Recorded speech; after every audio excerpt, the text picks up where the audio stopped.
ಏನಂದ್ರೆ ಅದು big ಬಾಸ್ದು ಸಂಸ್ಥೆದು problem ಅಲ್ಲ, ಅದು ಒಂದು ಜಾಲಿ ರೈಡ್ ಅದೇನದು ಇನೋವೇಟಿವ್ ಫಿಲಿಮ್ಸ್ ಇಟ್ಟು ಅವ್ರದ್ದೇನೋ ಪ್ರಾಬ್ಲಮ್ಮು, ಪೊಲ್ಯೂಷನ್ದೇನೋ ಪ್ರಾಬ್ಲಮ್ ಆಗಿತ್ತು. ಅದರಿಂದ ಏನಾಯಿತು, ಅವ್ರು ಬಂದು ಸಾರಿನೂ ಕೇಳಿದ್ರು, ಪೊಲೀಸವರೆಲ್ಲ ಬಂದು ಸಾರಿ ಕೇಳಿದ್ರು. ಬಂದ್ಬಿಟ್ಟು ಒಳ್ಳೆ ರೀತಿಲಿ ಹೇಳಿದ್ರು, ಒಳ್ಳೆ ರೀತಿಲಿ ನೋಡಿ ನಿಮ್ದು ಯಾರ್ದು ಏನೂ ತೊಂದರೆ ಇಲ್ಲ, ನಿಮ್ದು ಏನೂ ಪ್ರಾಬ್ಲಮ್ ಇಲ್ಲ, ನೀವು ಬಂದು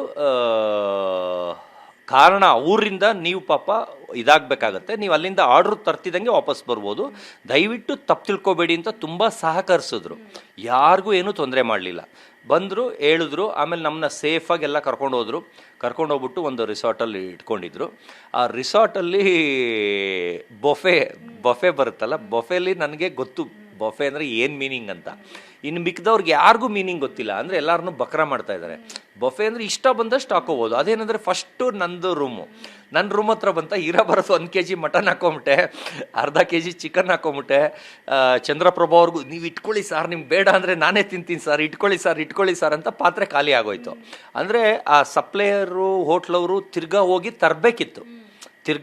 ತರಬೇಕಿತ್ತು. ಅವ್ರೇನು ಮಾಡಿದ್ದಾರೆ, ಬಕ್ರ ಮಾಡಿಬಿಟ್ಟಿದ್ದಾರೆ, ಎಲ್ಲ ಅವ್ರು ಹಾಕೊಂಬಿಟ್ರು ಅಂತ. ಆ ಬಫೆ ಅಂದರೆ ಕೊಡಲೇಬೇಕು, ತಿರ್ಗಾ ಖಾಲಿ ಆದರೆ ತಿರ್ಗಾ ತರಿಸ್ಬೇಕು, ಕೊಡಬೇಕು, ಖಾಲಿ ಆದರೆ ತರಬೇಕು, ಕೊಡಿಸ್ಬೇಕು. ಇವ್ರೇನು ಮಾಡಿಬಿಟ್ರು, ನನ್ನ ನೆಪ ಹೇಳ್ಕೊಂಡು ಎಲ್ಲರಿಗೂ ಇವ್ರ ಬಕ್ರಗಳಿಗೆ ಮೀಟ್ರ್ ಇಲ್ಲ, ಯಾರೂ ಕೇಳೂ ಇಲ್ಲ. ಇಲ್ವೇ ಇಲ್ಲ, ಸತೀಶ್ ಅವ್ರು ತಿಂದರು ಅಂದರೆ ಬರೀ ಚಿಕನ್ ಹಾಕ್ಸ್ಕೊಂಡು ಕೂತಿದ್ದಾರೆ, 2 ಪೀಸ್ ಹಾಕ್ಸ್ಕೊಂಡು. ಇದು ನನಗೇನಿಲ್ಲ, ನಾನು 3 ಬಿಟ್ಟವನು, ನಾನು ಏನಕ್ಕೂ ತಿನ್ನೋ ವಿಷಯಕ್ಕೆ ನಾನು ಸಂಕೋಚ ಇಲ್ಲ, ಏನೂ ಇಲ್ಲ.